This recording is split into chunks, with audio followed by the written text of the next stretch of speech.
So I'd like to spend a few minutes in Psalms 107 that talks about how amazing, how good God, His mercy, His love, His kindness, His unceasing, almost patience. He reaches out to us almost constantly, offering help, direction, guidance. The issue is, are we listening? The other thing to think about is, how has God helped you? What's your story? How did God deliver you? Are you talking about that and helping others because of the things that God has done? Are you sharing those things with others to reveal His goodness in your life? So we're going to talk about four groups of people. There's four examples in this chapter about four different groups. There's people, there's many people you can categorize in different groups, but a lot of times they're people that seem scattered or broken or desperate for help. In verses 1 through 3, it talks about how amazing God is in our lives. Oh, give thanks to the Lord, for He is good, for His steadfast love endures forever.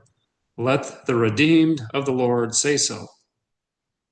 So, as God helps you take steps up and delivers you from your prisons, talk about it. Say so. Talk about how great God is and the hand that He's extended to you in your life and the things that He's done for you in your life. So, who are these four groups? There are wanderers, those that are lost and hungry and thirsty. There are prisoners, those sitting in darkness, bound in chains. There are those that are physically, emotionally, mentally sick, suffering because of their past mistakes. There are sailors in the storm, overwhelmed by life's chaos and disorder. And the question with all four of these groups is, how does the Lord do it? How does He break down the walls of our prisons, sever the chains, and deliver us from these pits that we dig ourselves, these awful pits of despair? How does He do His work? We're going to talk about this. I recommend you stay to the end as we develop that thought. So, how can we be part of the solution? How can we help God in His work? God does rescue people, but a lot of times He uses others in His work. We can be His hands in helping direct those people that have been lost, standing with those people that are in chains and helping to deliver them from their chains as we're directed by God, encouraging the sick and calming storms in the life of our friends. So let's talk about this first group, these wanderers in the desert. There are many problems in life are caused by our hunger and thirst, looking for these things in the wrong places. Is there an abundance of things to eat, an abundance of water in the desert? No, not normally. It's defined by a lack of those things. So people looking for things in the wrong places.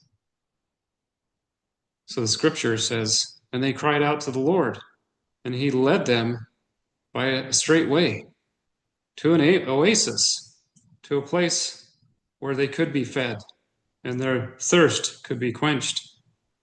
How does the Lord approach this situation as people are in these deserts? He gives them direction.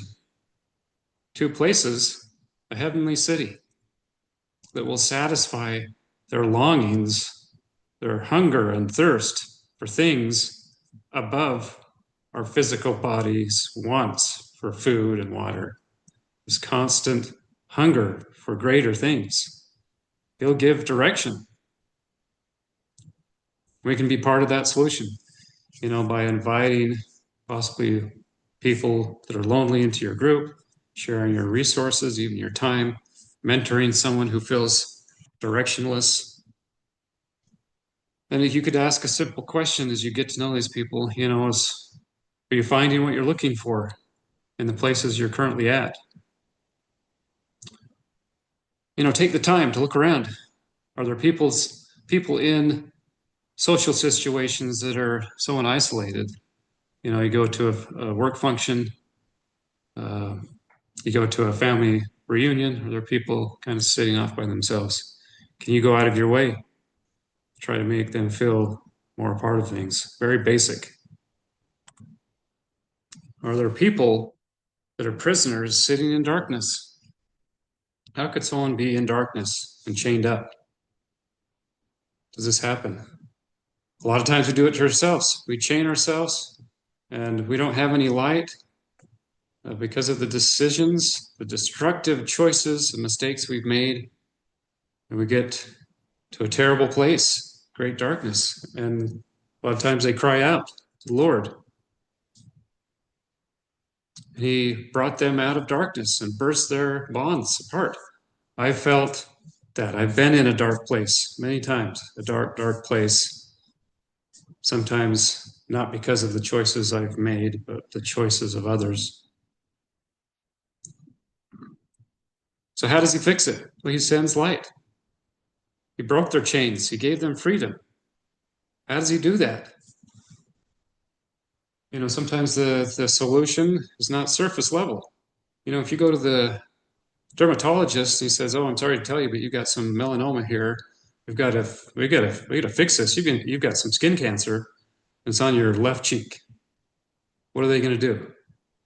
They're going to cut that away and keep cutting down, even to the bone if necessary, to get underneath that skin cancer, so that all that's left are healthy cells.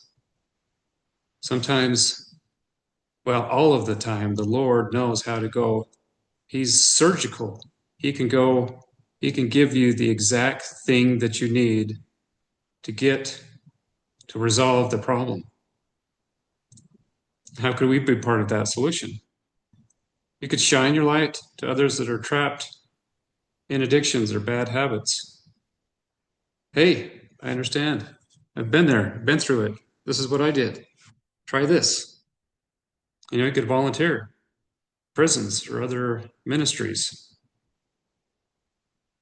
Be the friend who listens without judgment and points someone back to the Lord who can deliver.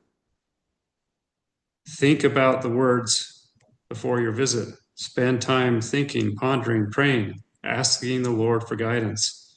He will send words that you are supposed to deliver. And most important, after the Lord has delivered you from your own darkness and prison, talk about it. Tell your story. Help others. So there are people that are sick and afflicted, not just in the body, but in the spirit. They're suffering from mistakes and they're close to the end. They're near death. I feel like I'm at the end of my rope. Have you heard people talk about that? I just don't know what to do. I'm out of options. The first option, as it says here in the scripture, of course, is they cried out to the Lord and He sent His word and healed them. It sounds so easy, so basic. The information He sends will be very instructive, but not always easy to act on.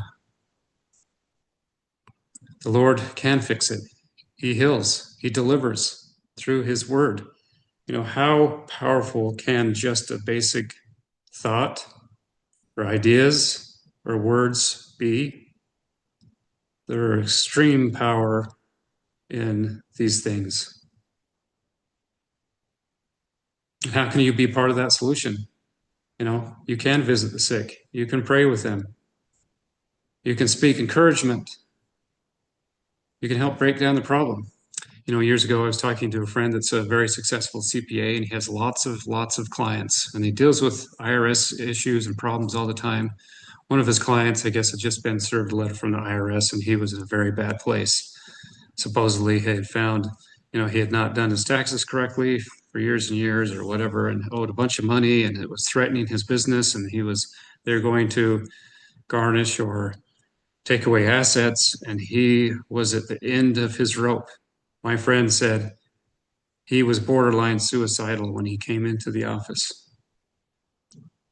my friend, it was his profession, but he took the time. He could see the distress this guy was in. He took the time to explain the steps necessary and the things that he could do. He broke down the problem. He said, "We will fight this together. We will go step by step. This is not the end of your business. This is not the end of your life. There is hope. This is part of business. We will get this tax burden reduced. Here's a number of things they did wrong." He was a voice of reason and logic in this man's storm of emotion and disorder and confusion and great turmoil. He said he left his office a new person. He left his office having unloaded almost that burden, knowing that there was going to be a tomorrow. To stand beside people, even when they're suffering from mistakes they've made. There are great storms in life. We all face them. Life is defined by storms. A lot of times people are overwhelmed by the chaos in their lives. They're at their wits' ends. I don't know what to do. And the scripture says like 4 times, and they cried out to the Lord, and he made the storm still. He's God. The greatest of storms, he says a word, and all becomes calm and peace. How can just one word, one thought, one idea sent from God calm the storms in your life? He can do it. The issue is, are we listening? How can you be part of that solution? Sometimes it takes a friend to come and be that calm voice, to offer that practical advice in the storm, that logical step by step. Let's do this first. Pray with them. Say, hey, I've been through it. This is awful. I know what you're going through. I'm going to come by every day after work for a while until you say, get lost. And we're going to walk together. You've got a dog. I have a dog. We're going to walk our dogs together for as long as it takes. And I just want to hear how you're doing. Maybe I'll add a couple things here and there. So God's power is supreme. His vision, his greatness, his love and mercy. His vision, he knows what you need more than you know. Life is full of problems. There are up and downs. What was once a very blessed day, all those blessings can dry up, become barren ground, and barren ground can be made fruitful. And the scripture talks about he can turn rivers into the desert.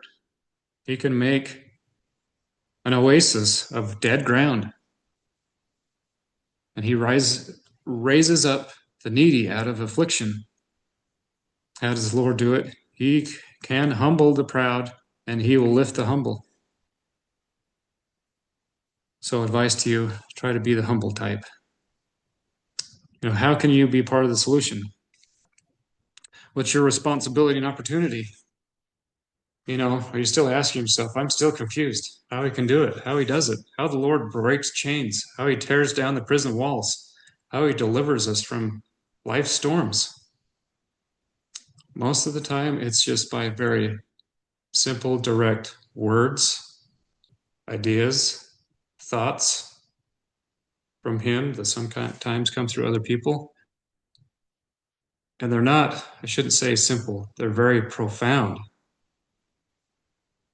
Maybe the Lord inspires you to help someone and you go and talk to him, and they say, I've never thought about it that way. This burden that I thought was a burden is actually quite a blessing. I've never thought about the problem that way. I've never thought about the issue that way. Thank you. But how do you know? It's the Lord's voice and you should follow it. His voice will always be one of improvement. It will sound like, hey, go and talk to this person. Go and join that group. Maybe it's time to end that toxic relationship. It's time to look for a better job. Turn off the TV. Or even just as simple as try it even just for one day and build on just one day. Can you go 10 minutes?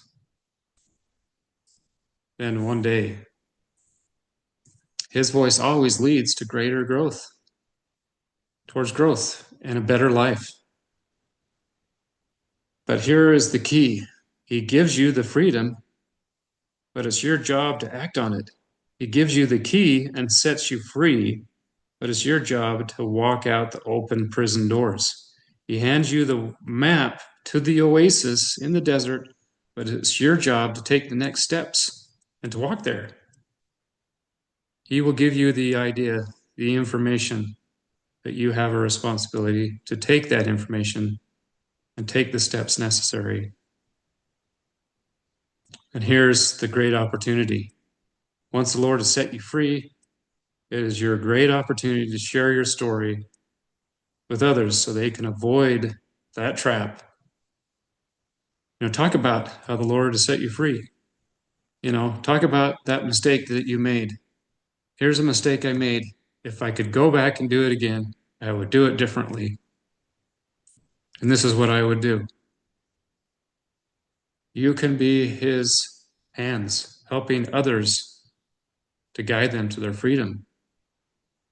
You can step in and encourage the lost, stand with the broken, pray for the sick, be that calm voice in a storm of crisis. You can be his hands. And by doing so, you're doing God's work, and it will be a great blessing to you, a blessing that will be never taken from you, that you can cherish in heaven forever.